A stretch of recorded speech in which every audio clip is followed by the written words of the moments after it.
my friends. Andy Kennedy here with Inner Self Lightworks, and I am doing another episode today of All I Learned From. And today's book is The Celestine Prophecy by James Redfield. In the last episode, I covered The Way of the Peaceful Warrior. And this book has been such a life lesson for me, a lifelong guidebook, if you will, for me.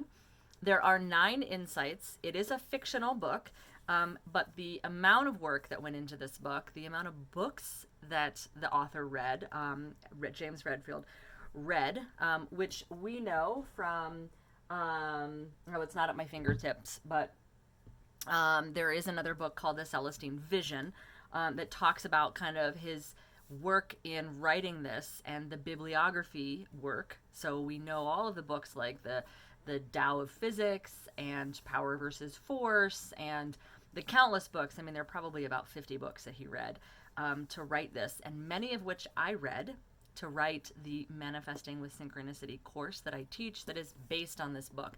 So let me get right to it, or otherwise this video is going to be 10 minutes longer than the rest of them, because like I said, this book is like my manual for life.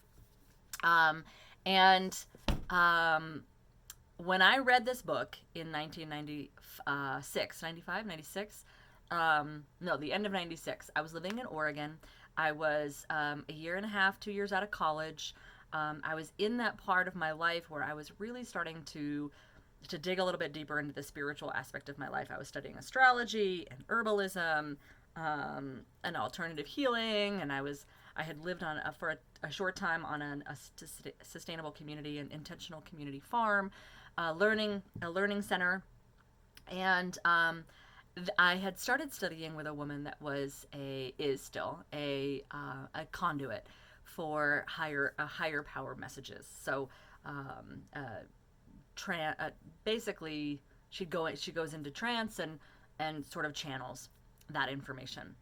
If you've heard of Abraham Hicks, it's kind of to that kind of theme. So her name is Sarah, and I'd been studying with Sarah for about a year, and I'd taken a couple of her courses, and I had come across this book, and it was one of those books that kind of came across my field multiple times, and so I decided to read it. I read it started reading it right before I left. I moved to Scotland in December of 96, and lived there for all of a whole year. Left Scotland in December of 97. So I read this book a little bit before, during my travels, and then when I arrived as well. And then I read the next book, and this is actually a series. The Celestine Prophecy is Insights 1 through 9. And then there's Insight 10, 11, and 12 are each in their own books, which I'll cover in a different video. So all I learned from is almost impossible for me to do, because, again, this has been a life manual for me. It's one of those books, and whenever I bring it up, I hear people say, oh, I read that in the 90s, I should read that again. And I'm like, yeah, come read it, but come do this course with us, because how many times do you read a book or watch a movie like The Secret, or The Way of the Peaceful Warrior, or The Celestine Prophecy? Both of those are also movies, have been made into movies, which are nowhere near as good as the book, of course. But yet, you read it and you go, oh, yeah, I should live my life that way, or I should take some of those lessons and practicum into my life and actually like put them into practice, right? How many times do we say that? But then what do? We don't do anything with it. And what I love about the Manifesting with Synchronicity course, for one, it dropped down from Source itself. I read the 12th Insight, and Source was like, you have to teach this now. And I was like, oh, shit, that's a calling. I guess I have to do that. And I spent the next 6 months reading all of the books that James read to write this series of books, so that I could have the context that he had of actually, like, it's not just about me and my energy, or other people's energy, or the food that I put into my body, because those are all a big piece of this, or really having awareness of my spiritual surroundings, and of course synchronicity, because synchronicity is the foundation for this, which is why it's called Manifesting with Synchronicity. It's not just about that. It's really about the whole picture that we are a part of. Right now, for instance, we are all part of a very big shift in our reality.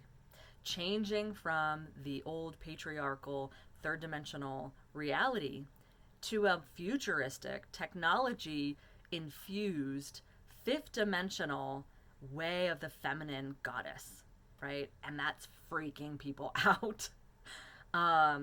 You can heal with plants and food. You can strengthen your immune system with plants and food. And yes, Western medicine, modern medicine comes into play. It just saved my cat's life, for instance. They had to cut him open and pull out a piece of foam from his belly. So, in that sense, I appreciate modern medicine and technology. Can it get better? Yes. If you've watched the Black Panther and you've seen Wakanda, I believe that's the medicine of our future. And, you know, some people might think, oh, that's science fiction. Why are you even quoting science fiction? But I do believe that we in the future will be able to scan a body much more high tech than just a sonogram, and see what diseases are going on in there and what we can heal and what the body needs to heal.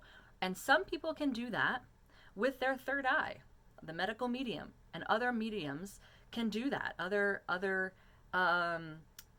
energetic healers and awakened beings can do that. But do people believe them? Most people don't, because it's not proven by science, right? So we need science to catch up to our reality in that regard. And I do believe that we will do that in the next 50 to 100 years and beyond. I won't be here, in this body. But back to the Celestine Prophecy, it's so much bigger than that. Some of the books that he read, really highlight the futuristic lifestyle. And when you get into the 11th insight of this, and I can't wait to do that video because I think that is my favorite insight and book of this whole series. We talk about what we want our future to look like, right? We want our future to look like us growing food and sharing water and sharing energy and getting energy from source itself, and using the natural kingdom, the natural world, the sun, the solar winds, the water to power our earth. Like, we don't need to strip it of its fossil fuels, and we all know that. But we can't move out of that technology until we have something to move into, which we are creating right now before our eyes. And that can be magical, it can be mystical, and it can be powerful. So to summarize quickly these 9 insights, the first one, insight 1, and let me read them to you because I always draw a blank when I am going through these. Okay, a critical mass. So, and if this is another segue too for me. Sorry, I'm all over the place, and I knew I would be in this video because this book, again, is such a big part of my life. But I am doing each one of these insights, I am doing in another series on my YouTube channel. Insight 1 is its own video all the way through Insight 9. I'll probably continue to do 10, 11, 12, but obviously, those are books as well. So those will probably be combined with all I learned from series. But, and I'll probably put them in both playlists. But a critical mass is all about synchronicity and understanding that we are coming into an awakening. And this was written in 96. So almost 30 freaking years ago that we were coming into an awakening. And I've always said, God, this awakening is taking forever, but that is the energy of third dimensional time, right?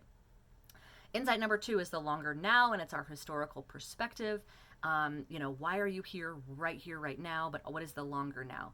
Why are humans going through this last 500 years, 200 years, 100 years, right?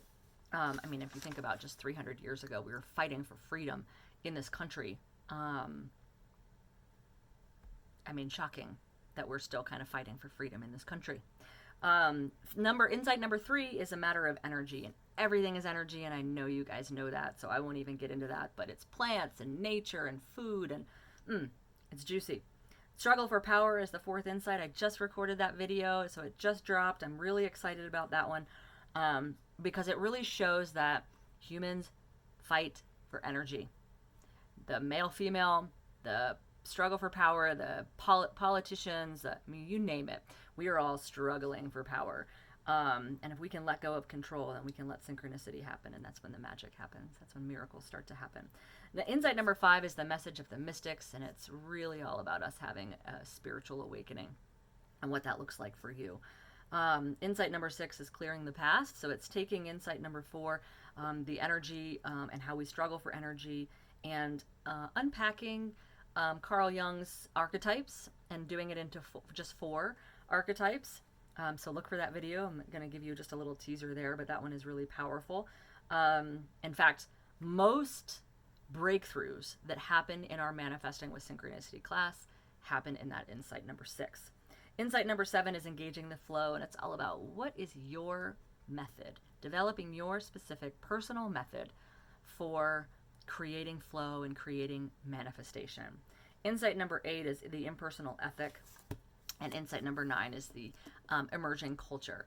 So the biggest, and I've said this even in the first insight video, the biggest takeaway for me in the beginning was just that everything is energy, and synchronicity is happening all around us, and all you have to do is plug into it and look for it, say yes to it when it happens, and follow the flow.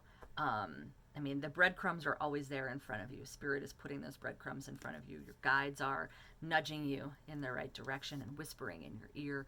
And, you know, sometimes we think that's our intuition, but I know it's my spirit guide telling me, hey, you know, take a look at this. So that was for me one of the biggest, longest takeaways from this book over the last 30 years for me, 25 years for me.